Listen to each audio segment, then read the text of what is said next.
So we are currently looking at the third place decider match here at the Zodiac Cup Monthly, and we have Protoss versus Zerg, our first actually today.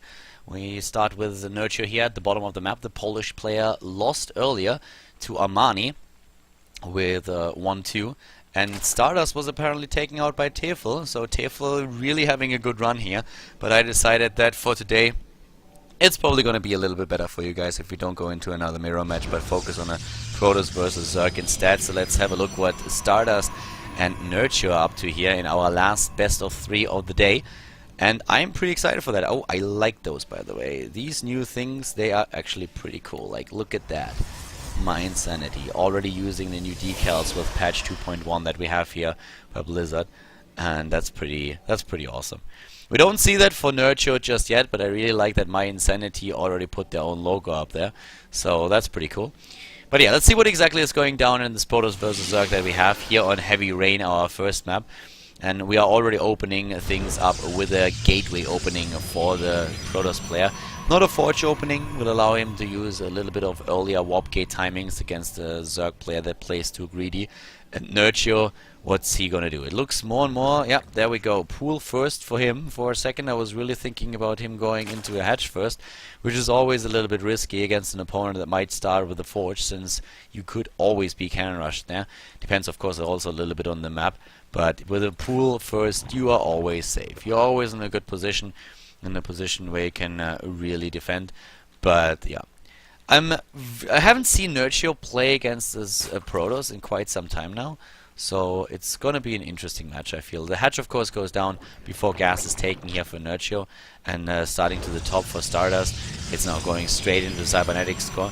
We see sometimes a Protoss player, when he realizes that he's up against a very greedy build, going into Gateway right into Nexus and skipping the Cybernetics core for a little bit later.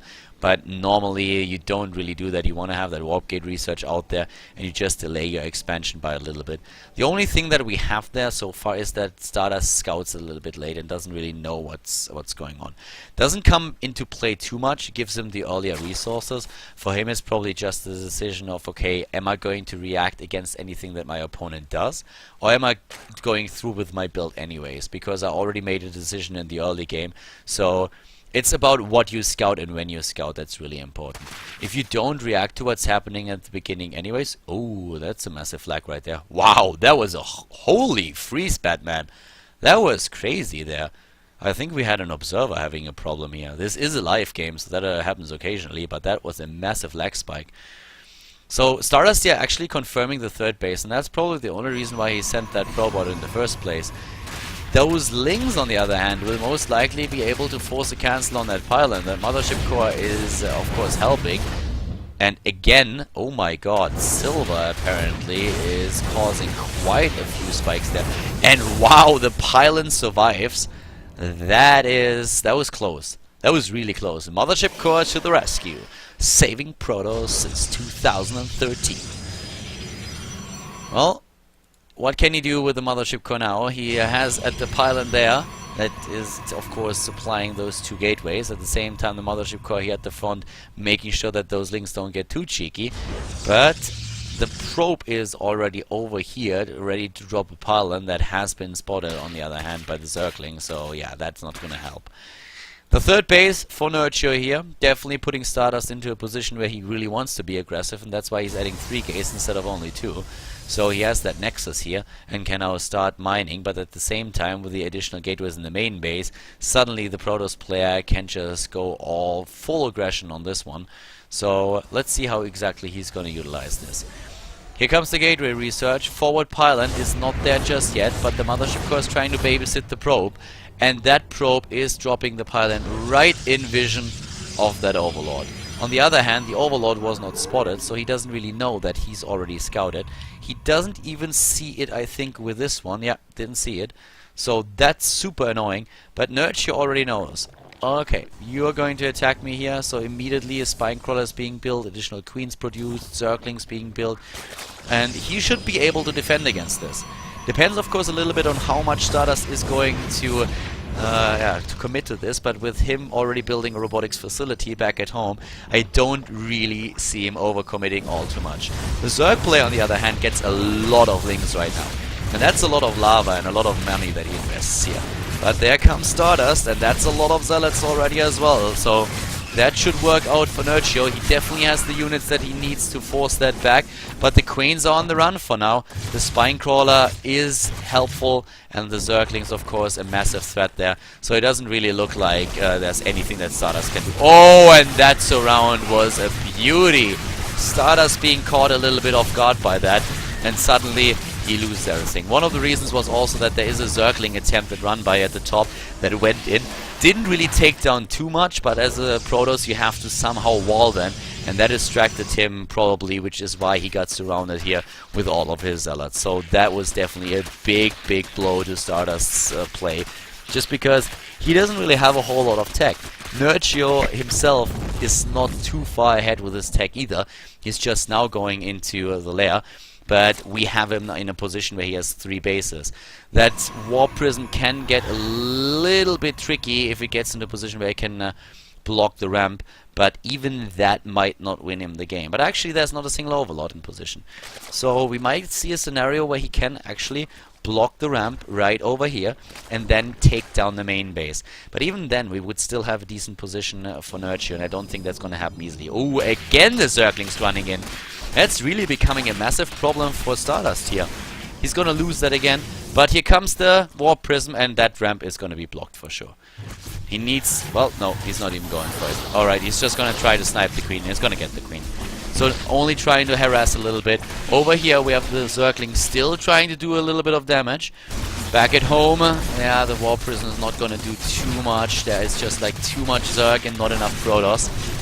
And Nerchio is already heading straight into the Hydra then. So, yeah, that is pretty dangerous right now. I mean, we have the Warp Prism also now trying to follow through again.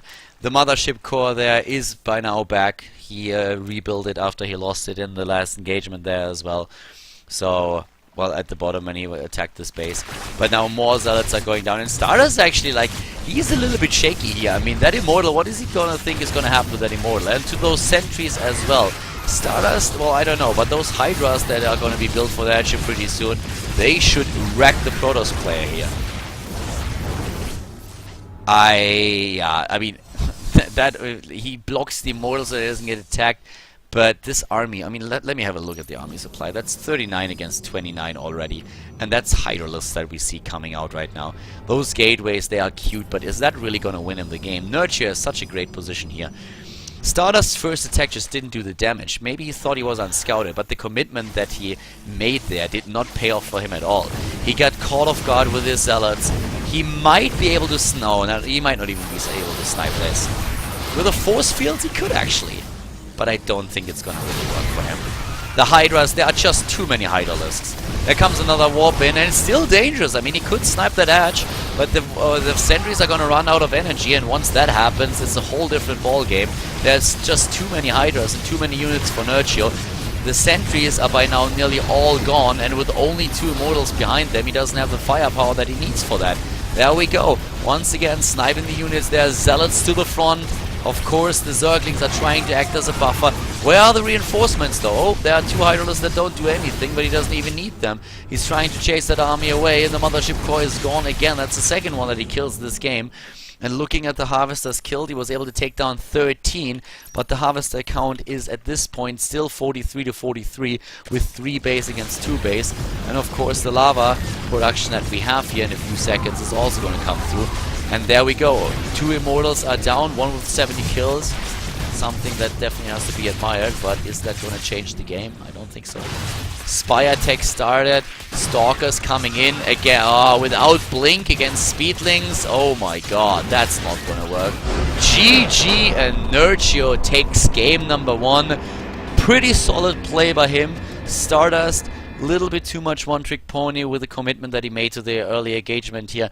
Didn't work out. Nerchio didn't over-drone. He scouted early, he prepared, and he reacted perfectly. So takes the game and advances now to the second game of the best of 3 series with a 1-0 lead.